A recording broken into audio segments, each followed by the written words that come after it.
Well, I've started this, but it's done it in the wrong flip orientation with the screen, and I'm not sure how to change it back now that I've started. So I think we'll stick with this for now and just see how it goes. Good evening, yes, good morning here as well. Do sing out if you've got any sort of questions related to this guy. I've obviously got some other bits laid out as well that we'll cover if you're interested. Where's Beckerlink from? I have no idea where people are from, so shout out if you sort of want to let me know where you're watching from.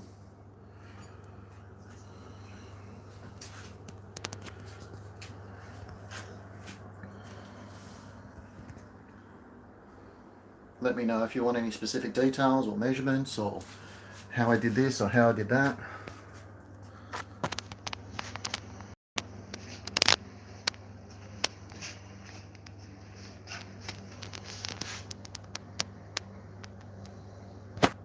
England.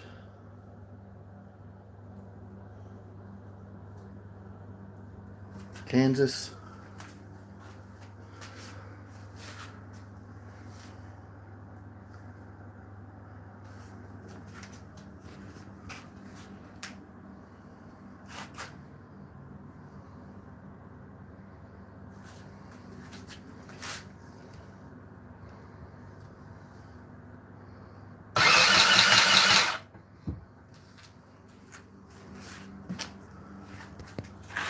More Terminator, please. Okay.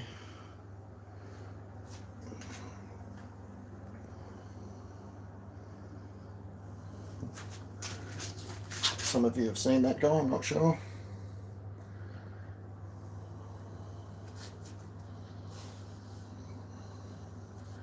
There's a 700 back there as well, he's a bit buried. Let me get my coffee, this Farscape.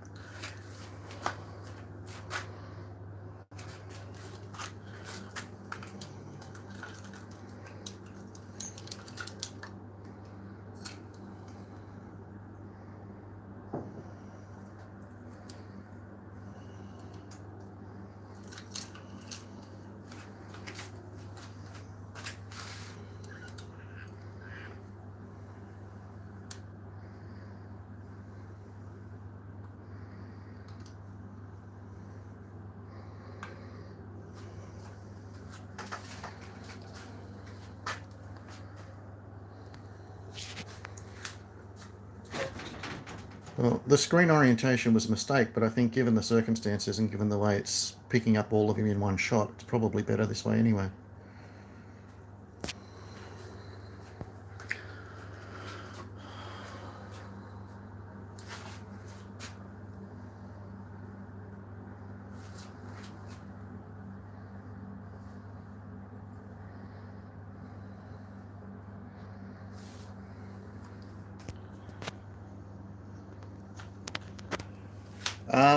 The Terminator, the way I build it sort of thing was mostly from the first and second films.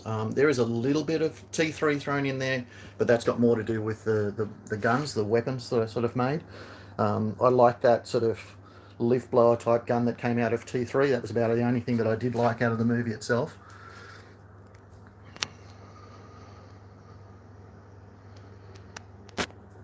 I'll ask a couple of the questions that I have already had come in. One of the ones was about the eyes. The eyes that I have made up for it are based on an oversized creation by Stan Winston. What he used for that is this sort of setup, and you can see the size of it in that picture. That's the real size of it. It was animatronically controlled, and it was only used in Terminator 2. And it has the clear lens in the eye, which is what I sort of tried to replicate with it. The eyes in this could move. The cover does come off the side there. I can get access into the eyes. But I found that when I had the ball bearing type pieces that you see there in the sides, that sort of restricted the movement a little bit, and it went from a fairly large movement to a fairly small movement. So I couldn't see the point in pursuing it much further than that.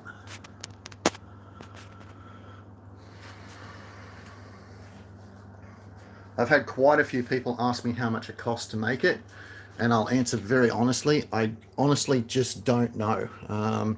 It was made, as I said, over a course of 4 years.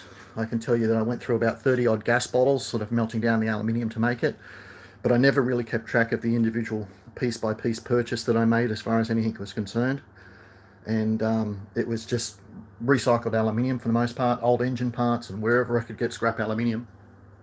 The good part about it is by the time I had the arm done, I was able to travel around to a couple of places with the arm in tow, and once I showed people what I had in mind, they were pretty generous in sort of donating scrap aluminium to sort of assist with the project.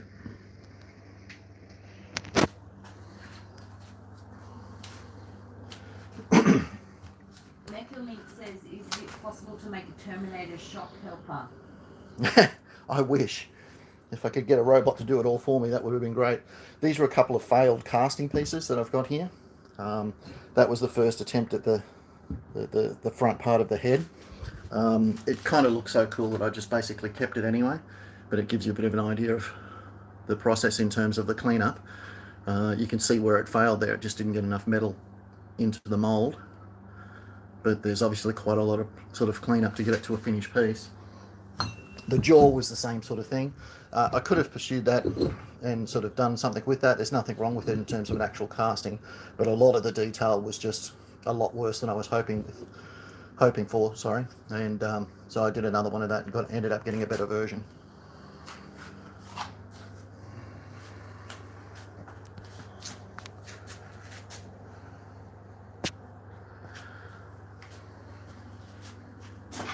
Bad Blood says, what's your favourite Terminator?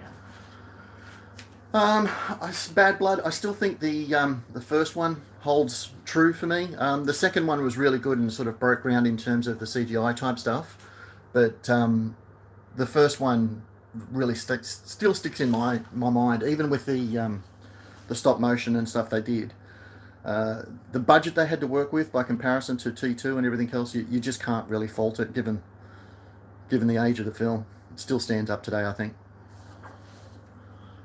Metalink says, is it possible to use the Terminator arm for human to use for medical reasons? Who was that, sorry? Metalink. Can you use the arm in sort of as a prosthetic? You probably could. The biggest problem with this sort of stuff is that it's very, very heavy. So it's not the sort of thing that you could wear as a real sort of prosthetic arm. If you were to take the design of the Terminator arm and make it out of modern day, carbon fiber materials and that sort of stuff, so it was really light, you probably could. But you've got to remember that when they were doing the hands and the arms, it took one guy using both of his own hands to get all that movement and the fingers going and everything else. So I'm really surprised from a movie point of view that the industry isn't sort of utilized more within the prosthetic industry, and they don't sort of share information. But you'd have to make it out of a much lighter material than this.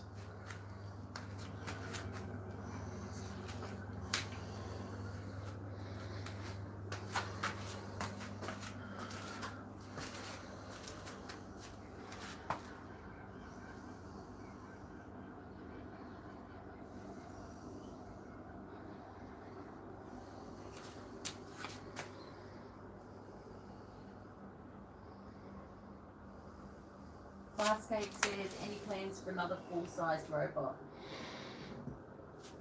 I do have other ones on my wish list. If I had an absolutely huge storage space, I'd like to do an Ed 209. But yeah, what else? Johnny 5. It'd be nice to be able to do something like that. The one that sort of is in my mind at the moment that I would really like to do is a miniaturized large version, almost. If you can imagine him standing next to this, it'd probably come up to about the shoulder height of a version of the Iron Giant. I'd like to have a go at something like that, do a real world version of what the sort of cartoon version would be, a comic version.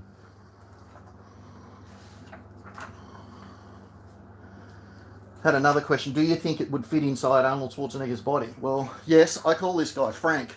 Here's the nickname for him, which is based off Arnold Schwarzenegger's sort of close friend, Frank Columbo. Would it fit? Sort of. The original design was worked on Arnold's sort of Mr. Universe physique. Where they kind of fell short. In the first one in particular was in the fingers in the knuckles. They had to redesign that for Terminator 2 so that when they did the degloving of the hand, where he pulled the skin off the hand, they couldn't use the original design because the knuckles and the fingers were too lumpy. Same goes for the knees.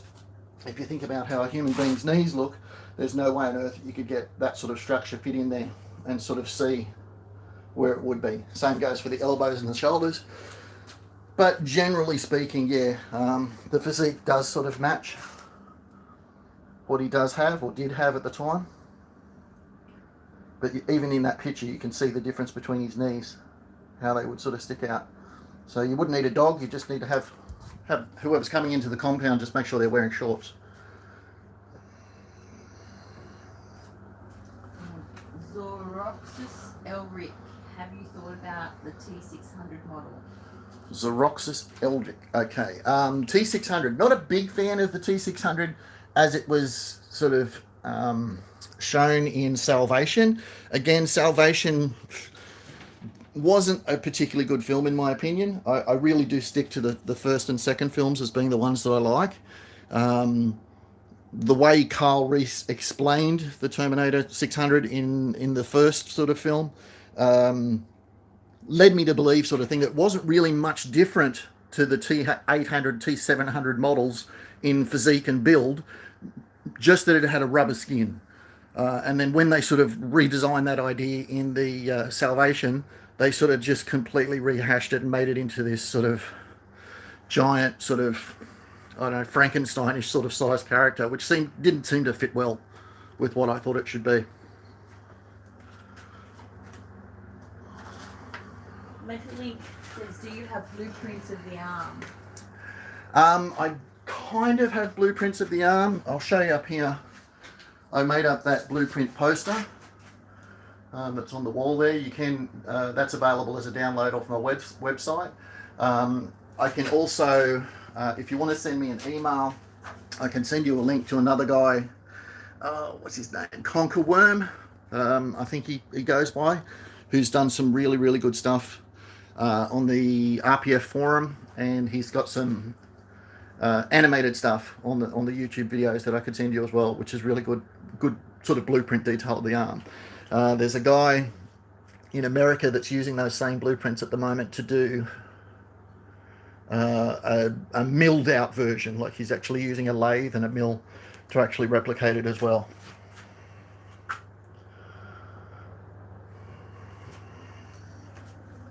Leandro says, what a masterpiece. Thank you very much, Leandro. Farscape says, Iron Giant there's a 3D version available on Thingiverse. Iron Giant is his favourite. I've seen the printout Farscape of the Iron Giant sort of thing. I'd probably use that as kind of my own sort of blueprint because I like the idea of it being a pretty big character. And as you know, I work in metal sort of thing, so I'd like the idea of being able to do it as a fabricated piece and build it from scratch. Captain B. Anderson is building, I'm thinking he's building a right arm because he's hard to have, if you could show him the right hand. Yeah. His movement and all parts doing movement. Okay, who was this for? Captain B. Anderson. Captain B. Anderson. So the details on the arms, they do differ a little bit from piece to piece, and the movement will differ as well. Some of the joints that you'll see are done as a ball joint. The wrist movement, if you think about a real person's wrist, where am I, is quite wide as opposed to the limitations that you have in these things. I have mentioned this a couple of times in a couple of my videos if you want to sort of track them down. The wrist movement is not bad, but it certainly doesn't match what you'd consider to be a real world sort of movement. That one there that looks like a ball joint is really just a variation on these universal joints where it sits in there. Some of the versions that you see, they are just ball joints though.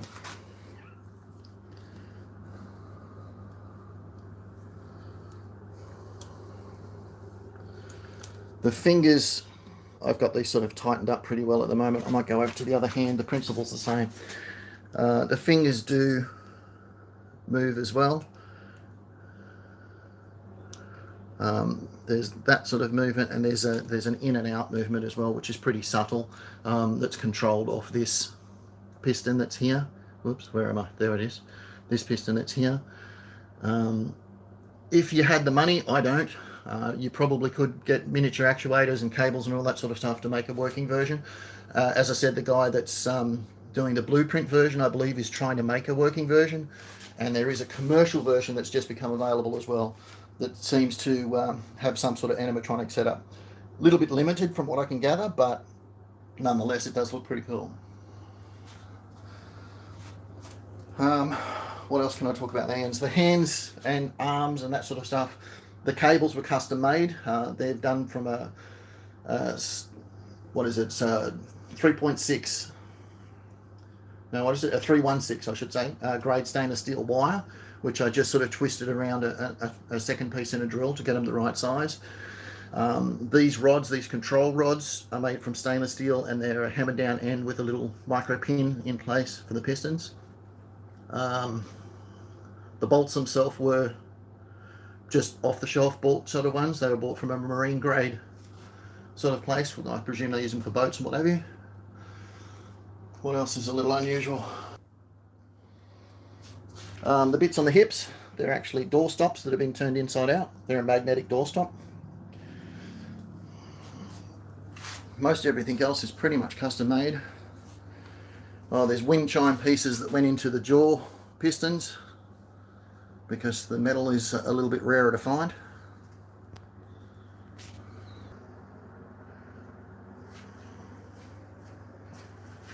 Why did you learn machining? I didn't learn machining. I'm not an engineer. I sort of call myself a mad inventor. I'll have a crack at most things. I'm pretty much self-taught in most of the things I do in terms of metalwork and woodwork and all that sort of stuff.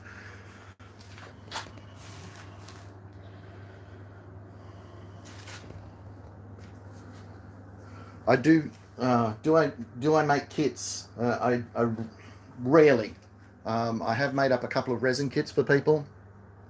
I've not really done. I've had a few people inquire about me doing metal stuff for them, but quite frankly, the amount of time that goes into it, I don't think anybody's prepared to pay what I would need to charge for it.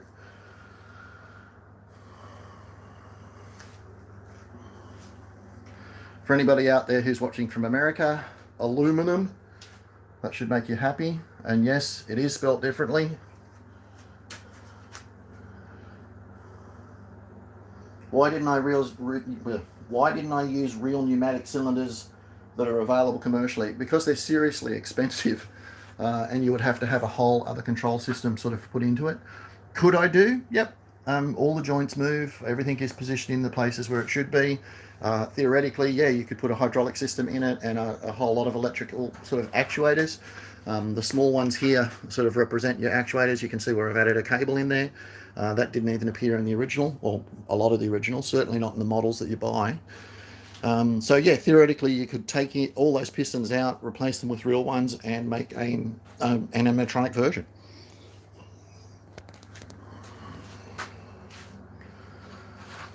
Still got 10 people here, so I'm interested just seeing the same thing over and over again. 11 now.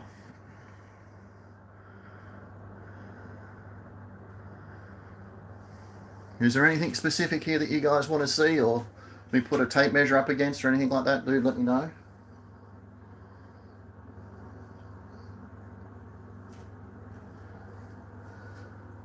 I have had a number of people say that the neck is too short, and when you are photographing it on that sort of angle, which is a lot of the angles that it's been filmed on, where it's looking down at you, yep, the neck is too short. But when it is at eye level and looking at you more properly, the neck is at the length, well, at the size it should be based on the measurements that I had available to me at the time. Just move him around a little bit so you can see.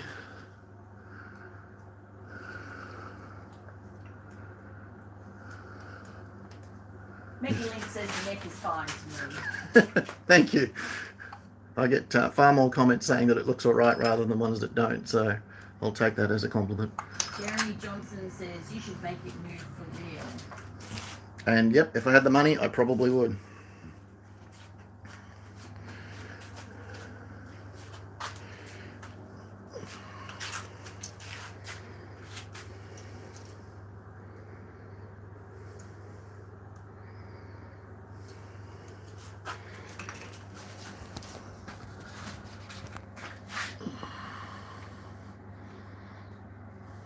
JMTX says, look even more awesome live, great work. Your efforts really show in the details. Thank you. Who was that one from? JMTX. JMTX, thank you very much. I appreciate the fact that you appreciate the detail. I probably went a little bit overboard in some areas.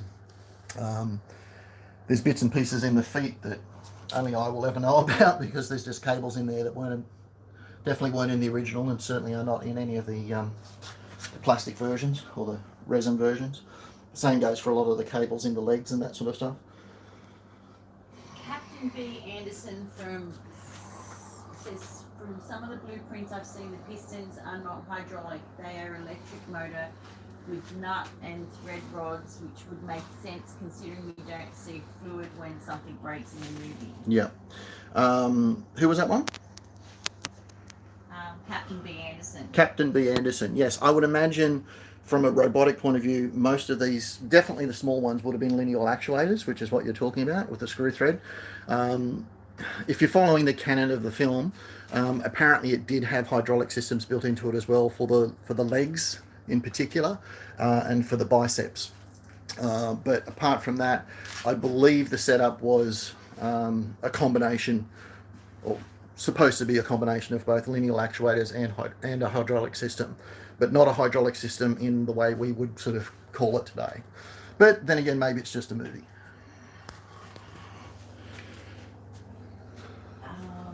Ken Toombs says, do the hands work?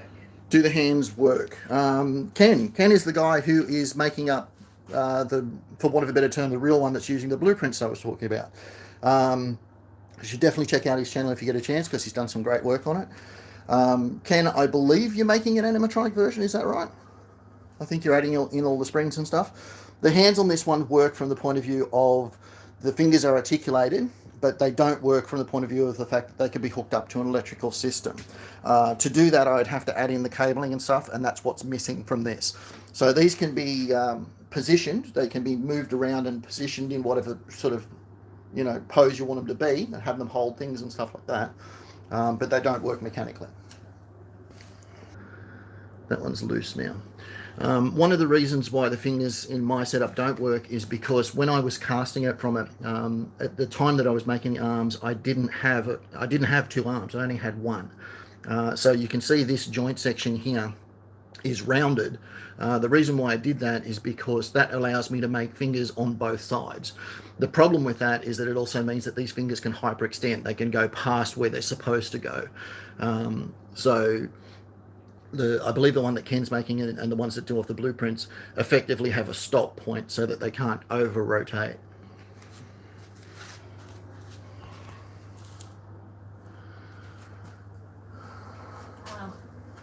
Orange 33 says, does the eyes have a grid like in T2 or no grid like in T1? That was Orange? Yeah, Orange 33. Orange 33, about the eyes. Do they have a grid pattern? The ones that I have do. I might just turn the eyes off for a second.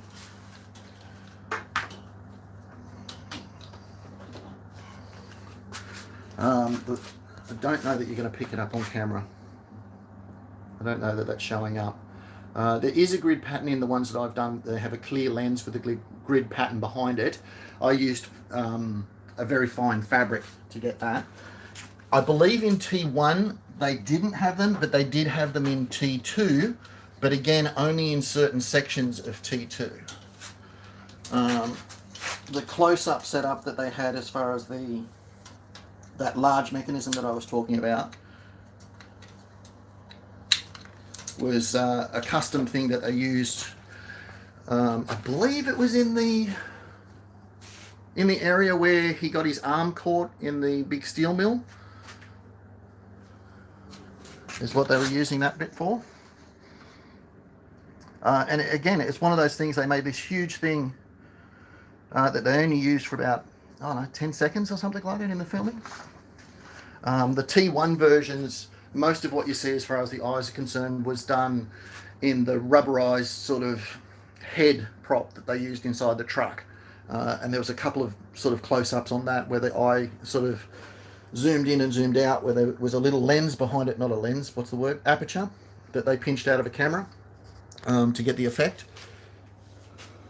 And I think most of the ones where you see like a really sort of heavily grid patterned sort of eye, almost like a bike reflector sort of, most of those ones are your commercially available ones. I'm not really sure why they've done it to that degree.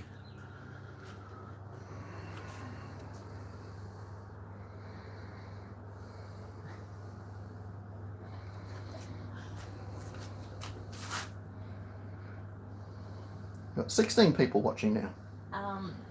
Megalink says, are you going to use it for Halloween stuff? MakerLink, we don't really do much in the way of Halloween stuff in Australia, and we kind of do. The kids are getting to the point. We don't personally, but yeah, he's a bit heavy. Like to sort of wheel him out on the front step or something like that would be a bit impractical. Noble says, I know the model is pretty much 1-to-1, but aren't the shoulders a bit too high? If so, why? He's a little bit shrugged up. That's because normally I've got him set up in position at the moment where he's carrying that gun, that big gun, and there's a strap that goes across his shoulders. And with the positioning of his arms and that sort of stuff, when he's holding that, it just sort of looks a little bit better, in my opinion. So, like I said, all the joints are sort of positionable. It's really just a matter of loosening off the nuts and bolts to sort of get him into the position that you sort of want him to be. But normally this sort of arm is sort of out holding that front part of the gun, and it just looks a bit better. Ravenous Pathogen says, who will you bequeath all these wonderful toys? I don't know. If anybody really wants to, obviously the kids have sort of put their hands up for this, that, and the other on a couple of bits and pieces that I've built. I hope not to drop dead and have to worry about such things. So I'd like to think that maybe it's a nice little insurance policy for my. Buried with you. Yeah. My wife just said it should get buried with me, and that'd really confuse some archaeologists back in a few thousand years. Orange 33 says your cheekbones are bigger. My cheekbones are bigger, or its cheekbones are bigger? Its cheekbones. Bigger than what? What that looks like on, I don't know, on the film version. On the film version, it could be a reflection issue, but it is based off. So the original casting was taken off. I think it was probably a second or third generation of the Sideshow, I think.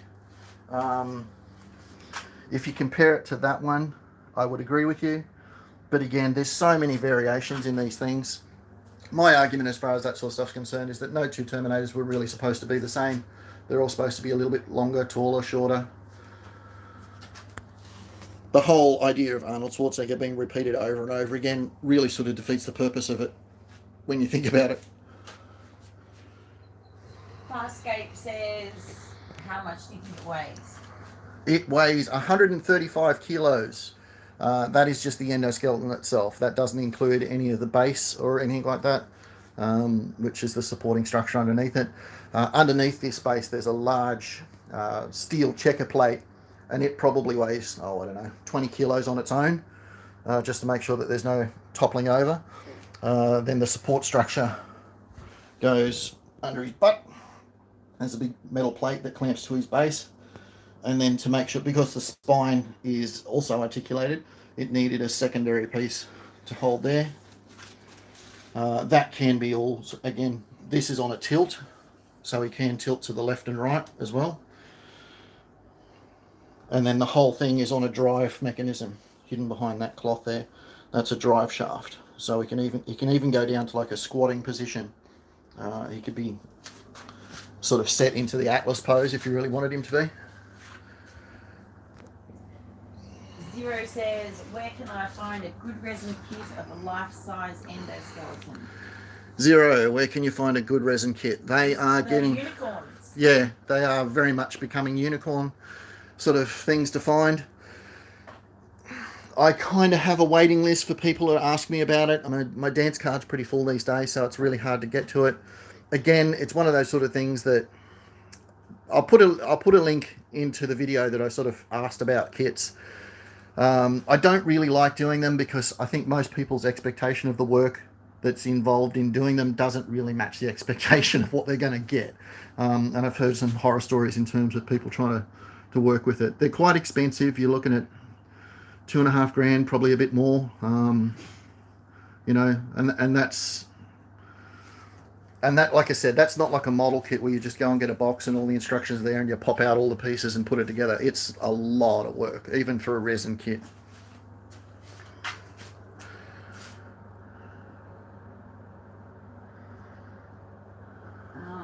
JMTX, is any more construction planned, maybe selective replacement with working hydraulics? In a perfect world with an unlimited budget, I'd love to make a stainless steel version. That would be, you know, a much better sort of setup of tools than I've currently got. But yeah, I mean, one day the hands in these, as strong as they are as far as metal's concerned, aluminium still has its limitations, and I've only just recently done some repairs on this because when it was on exhibition last, people got a little bit aggressive with the idea of shaking its hand and things like that and all the rest of it. And there was a couple of bits. They didn't really break, but they sort of came apart. So it would be better if they were made out of stainless steel. Ravenous just made me laugh because he said you should have it as your headstone. Don't bury it with you. Yeah, don't bury it with me. I'm pretty sure I could do something like that, and I'm pretty sure it'd last a week before somebody stole it. So I don't know how good an idea that would be. Skynet says, any plans to make the plasma rifle? Any plans to make the plasma rifle? If you wait 10 seconds, there you go.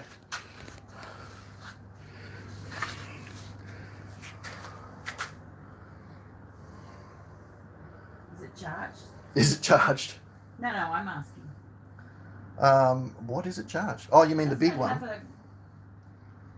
No, it's got a background light. It's not the thingy. So yes, it does break down as well. All the parts move and all that sort of stuff. It doesn't fire plasma, but there are bits and pieces that come off it and do that sort of stuff. Magazine comes out and all that sort of stuff. Skynet says, so who else is hyped for Terminator Dark Fate? Oh, Dark Fate, yeah. Me, kind of. I mean, I'd watch a Terminator cooking show for the most part, but it comes back down to, it's a little bit like Sarah Connor Chronicles. It's like, maybe it'll be good. I hope so. I just hope that they actually do it properly and sort of go back to the roots a little bit more. I mean, the fact that Cameron's on board with it sort of holds a certain degree of hope for me, but I don't like the idea of getting my hopes up on these sort of things too much because then you just tend to be disappointed anyway. Megalink says, how hard is it to make a forge big enough to make big parts? How hard is it to make a forge that can do big parts? Not terribly difficult. You are sort of, you're limited to, you got to remember that the metal stays the same weight, even though it's melted down. It doesn't get any lighter because it's melted down. So where you get problematic as far as large parts is concerned is you need additional people to start helping you. So if you've got 30 kilos of aluminium and it's in a molten sort of state that you need to pour into a part that's large, it's not the sort of thing you're going to be doing on your own. But in terms of scaling it up, you might want an extra burner and a larger vessel for which to carry it in, but the principles are essentially the same. Noble says, do you feel as if you learned a lot of new things about real human anatomy while working on this, such as bone structure and the like? Did I learn much extra? Yes, I learned a lot of extra stuff. Not that much in terms of anatomy and stuff. My wife reckons I'm a smart ass and I know it all anyway, but I tend to disagree. I guess that's the point. But what you do tend to learn is what it can't do. When you can imagine what would need to be done as far as robotics is concerned, this is one of those ones where I really don't understand why prosthetics and robotics companies don't copy like properly copy the machine that we've got. I mean, nature's got it worked out pretty well in terms of the way kneecaps work and all that sort of stuff. So why not just replicate it rather than try and reinvent the wheel? The limitations in terms of how joints and ankles move in a metal world don't match anything like what they do in a biological one. So Darius Lee says, fantastic work, absolutely in awe. He'd love an airsoft version of the plasma rifle. I don't know that there's an airsoft version of the plasma rifle around. There is. There probably would be, yeah. It wouldn't surprise me if there is. I do know there's an airsoft rifle of the other project that I'm working on at the moment, which is the plasma rifle from Aliens. I know you can get an airsoft version, one of those.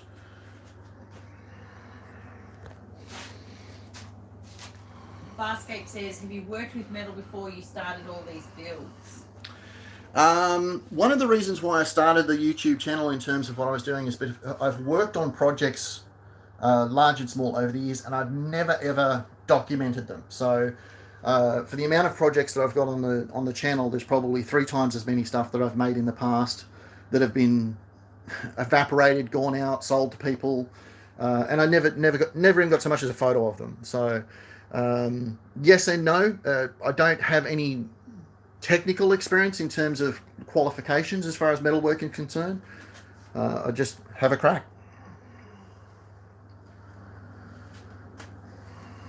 Ravenous Pathogen says, I hope you would consider casting an anatomically correct and accurate full-size human skeleton, which is actually quite interesting. But then Zorix Errolrick says he made a sheet metal full-size one. Yes, I've seen that one actually. I think Zurich, I think it is. Is that right? Is the guy that got the papercraft plans off me just recently? Yeah. Zorix. Yeah. I'm saying Zorix. Yeah, would I cast an anatomically correct human skeleton? Yeah, I would. I mean, that'd be one that'd be really interesting to do. Just like a real human skeleton, you'd have to work out how you're going to put it together, because obviously without the bits that are normally there that holds a human skeleton together, it tends to all fall to pieces. But no, it would be an interesting one to have even set up next to this guy. It would be really interesting to have the comparison side by side. Darius Lee, for every win, there's 5 failures and attempts, and Murphy's Law. 5's wrong, it's more like 10. Yeah, five is wrong, it's more like 10. Casting is one of those sort of things that it is... if you told me what was involved in making this guy, I would have laughed in your face and said, no, I'm never going to do that. Because it really is... I mean, just to get one elbow, I think it took me... Again, I put a video up about it, but the elbow piece was crazy. Sort of, I don't know why it ended up being so complicated, but there was a lot of void areas in it. And I think it took me like 8 or 9 attempts just to get one working piece. Once I'd worked it out, well, it was pretty easy. The next one came along fine. But yeah, a lot of the geometry in this thing is really, really weird. And when you're casting it in resin, that's one thing, but metal just is not very forgiving at all. Yeah, aluminium is a lot more forgiving, I'll grant you that. That's basically why I chose the material to work with. In terms of ease, the biggest problem with it is the alignment issue. I mean, if you're casting something in one part, that's pretty reasonable. But the biggest problem is when you've got something like this, for instance, where this piece and this piece are 2 separate parts, and you've got to work out these seams and stuff. You can't stretch it or form it or do anything with it so much. So you've got to just file it and sand it until it matches. Sort of giant 3D jigsaw puzzle. Noble, ever consider doing cast by 3D prints? Yeah, I had a little experiment with it just recently. If anybody saw what I was doing in terms of working on my brother-in-law's motorbike, I made up a little tiny cast skull that was taken from a 3D print. I want to do some experimenting in the future with lost PLA casting. The biggest problem to a certain degree, guys, is my budget or lack thereof. The sand casting is the method of casting I use basically because it's cheap and it's reusable. You can use it over and over again. The casting that you get the really high degree of detail for is what do they call it? Investment casting, and it's a one hit wonder, one hit use. You need wax or PLA, and then you need the investment material, and then you need a kiln to sort of burn it out, melt it out, and if it doesn't work, you've got to repeat it. And yeah, it produces a much higher degree of quality of cast, but there's a lot more stuff you need to actually make it happen.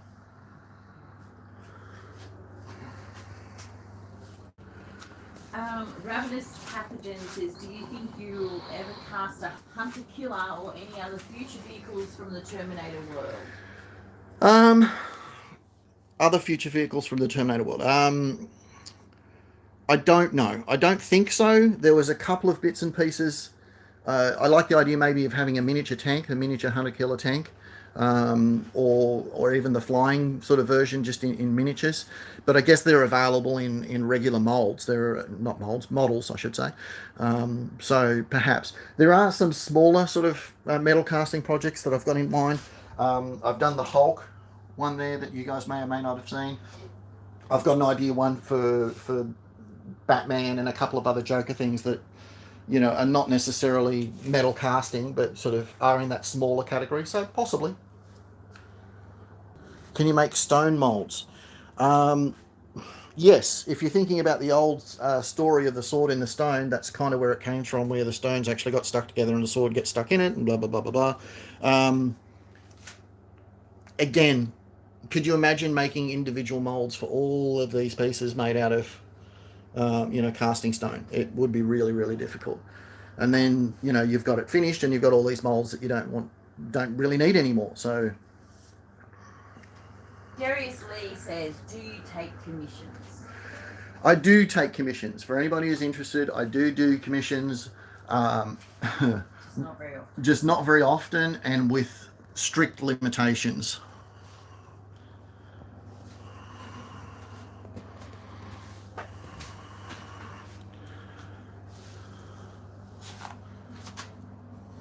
Mechalink says molds made from normal stone. Made from normal stone. I'm not sure what you're talking about being made from normal stone. Casting. Oh, it doesn't mean carving out stone and pouring the metal into that, does it? Yeah, I believe so. I think you're talking about carving out the stone and using that as a mold to pour in the metal. Is that what you're talking about? Darius Lee, it's definitely artistic limitations. Yeah. And Mechalink says yes. Mechalink obviously hasn't carved out stone before. Sorry. Oh dear. I have done quite a bit of stone carving, but not to pour metal into. No. I believe one of the stones that they used was soapstone for casting up bronze swords and stuff like that. Terry Shields just got here. Sorry, Terry, we're almost winding up. Yeah. Sorry, Terry, we're getting close to winding up, but if you've got any questions, do sing out by all means. Is there anything you want to see? Is there anything you want to see before I sort of start winding down?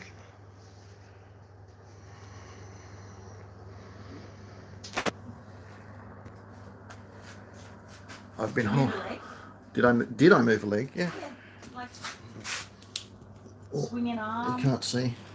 Yeah, I've done all that sort of stuff.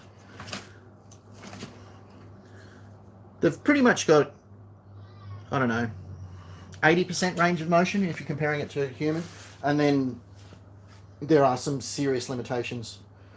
You can't, a good example, a real Terminator, for want of a better term, would not be able to get into a car.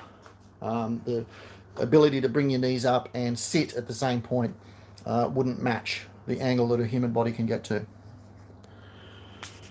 Darius says, how much did the plasma rifle cost to make as of current? Same sort of thing as the Terminator. I didn't really keep track.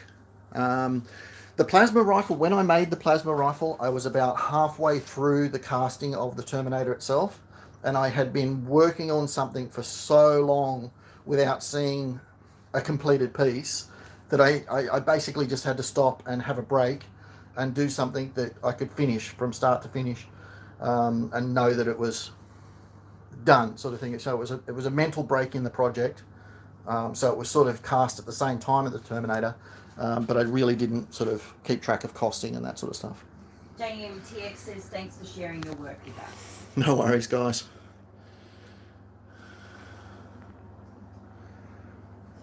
Darius Lee says, what do you estimate it being? Is that easier? As in, like, how much would we sell it for?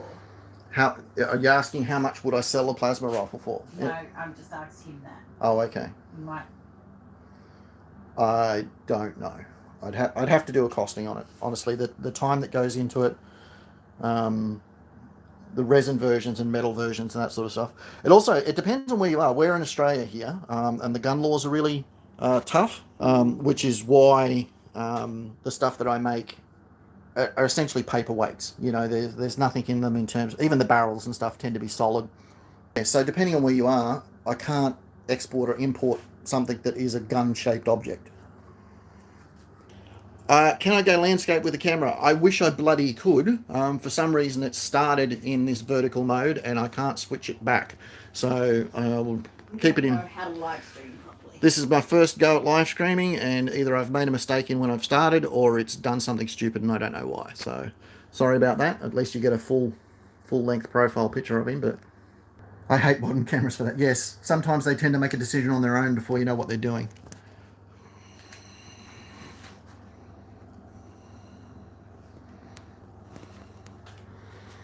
Yeah, if I rotate the camera around to landscape, it doesn't work. So I don't know why it's doing it, but you know, that's pretty much the case. Okay, so we're getting close to winding up. I'll just quickly go over the cabinets as my wife has suggested, so you can see some of the things. There's the Freddy Krueger glove. There's the Hellboy pistol. That's just a random Desert Eagle. There's my coffee cups. Poster. Thor's hammer. Gauntlet blades and the face hugger. The big box there is the ammo box that goes with the minigun. There's Predator's mask. Hulk that you saw again, the skull. I've got some small characters there that I hope to use as reference stuff if I ever get around to doing a full-size Predator, which is another one that's on my wish list. What else have we got? Oh yeah, that's the chip. Oh yeah. I did make up a real world chip sort of looking piece out of computer components. That's pretty much it, I guess. Malcadon says, best nerd man cave ever. It's getting there, Malcadon. I want to do a lot more with it yet, sort of thing. To share it with his wife's office. Yes, but I'm sharing it as my wife's office at the moment, sort of thing. When we get to the stage 4 degree of the renovations and I get this as my own dedicated area, I'm going to have it set up like a little film room and some other bits and pieces. So in my mind, it's got a long way to go, but I think there's some bits in here that are still pretty cool. Fibro Dad says, will it have a voice? Will it have a voice? You could, there's plenty of space in there that you could put a little voice modulator in behind his teeth or something like that. I think it would get annoying after a while. It's a little bit like those talking fish that you used to get to put on the wall. You know, you get a giggle at them for the first couple of times and then a week later you're chucking a book at it. So even though there's 16 people still watching, we're going to say... Yeah, we're getting close to coming around to an hour now, and I've been holding this phone out at arm's length and I'm switching from hand to hand now, and it's probably getting shakier every time I do it. So I think we're going to start wrapping it up here, guys, because my camera holding ability is starting to degrade quite badly. That's good, Darius. It's nearly 300 pounds for non-Aussies. 300 pounds, yes, for Ken Toon says, Jamie, thanks so much. I can't imagine tackling a project this big. Noble says, thank you for the great stream. I'm absolutely loving the War of the Worlds series. Thanks for joining me for this, guys. It is my first attempt, and hopefully I do plan on doing another one. Is there anything you guys would like to see as another stream? Ravenous says, thank you. Would you like me to do a workshop stream or a tool tips or something like that? Mr. George back says, place it on your front door to scare away door salesmen. Zoroxis says, this was a cool live stream to see. Thank you. Maple Link says hearts. Malcadon says the weight would rip their human skin. Noble says it would be great to see you work live. Actually, probably couldn't get anything done though. No, We're if thinking about doing some live stream workshops. Yeah, we're thinking about doing some live stream workshops that are based on, like I said, either a tool tips or a specific sort of technique or a product or something that I'm working on. Again, if you've got anything in mind, just let me know.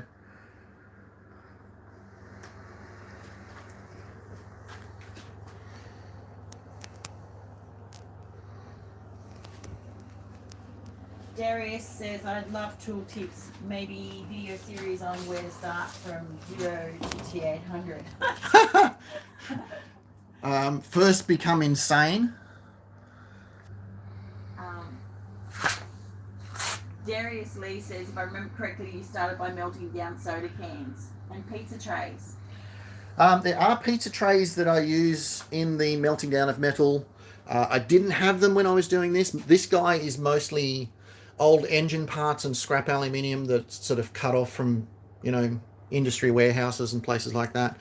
The aluminium that I'm using now in terms of pizza trays is kind of a little trade secret that I've worked out, is that the amalgam of metal that's in the aluminium pizza trays slightly alters the structure of the crystalline structure of the metal when it sets, and makes it a little bit softer, which means you can sort of bend things around a little bit more than you would with normal casting. Normal casting, if you try and bend anything, it'll snap.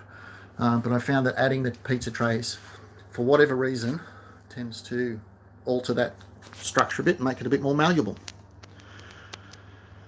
All right, guys, that's it. We've just passed an hour. Thanks for joining us, guys.